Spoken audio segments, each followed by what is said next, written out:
Why hello everyone, I apologize for not making a video in a really long time, but I am back and I'm here to help people this time around.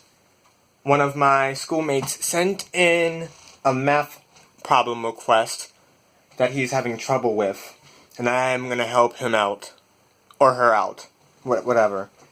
Basically, on our AP Calculus PDF, he needs help with number 7, which is an equation that reads as follows: a minus b over b minus a equals -1, and you have to prove it, and you're not allowed to use numbers, you have to express it in terms of a and b.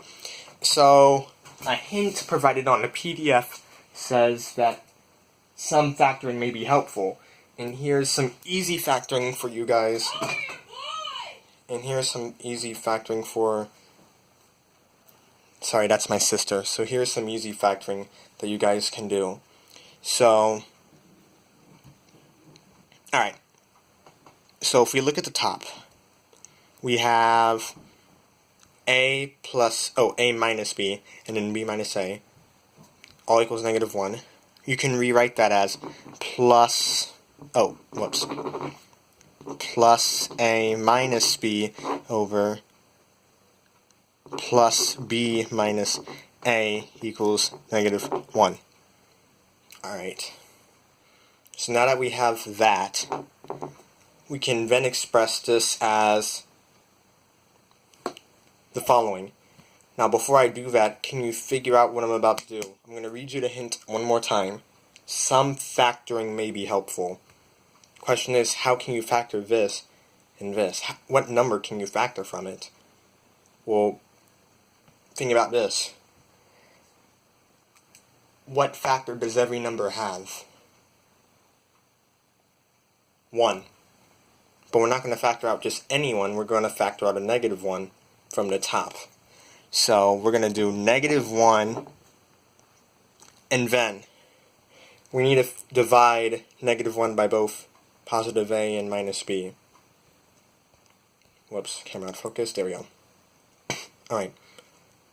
So a positive number divided by a negative will give you a negative, and the negative divided by a negative is a positive. So -1 gives you a minus a, and then a plus b over plus b minus a. That will give you this.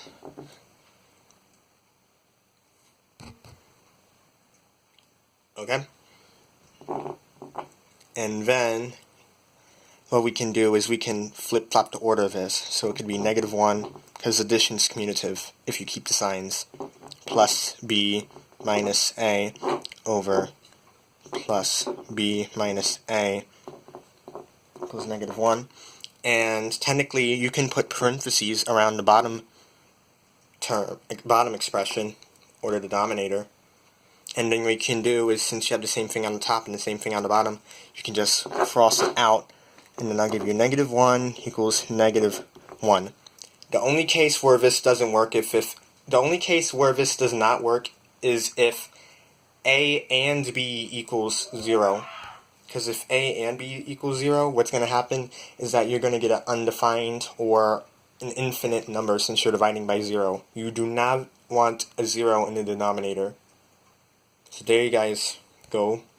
That's how you prove that this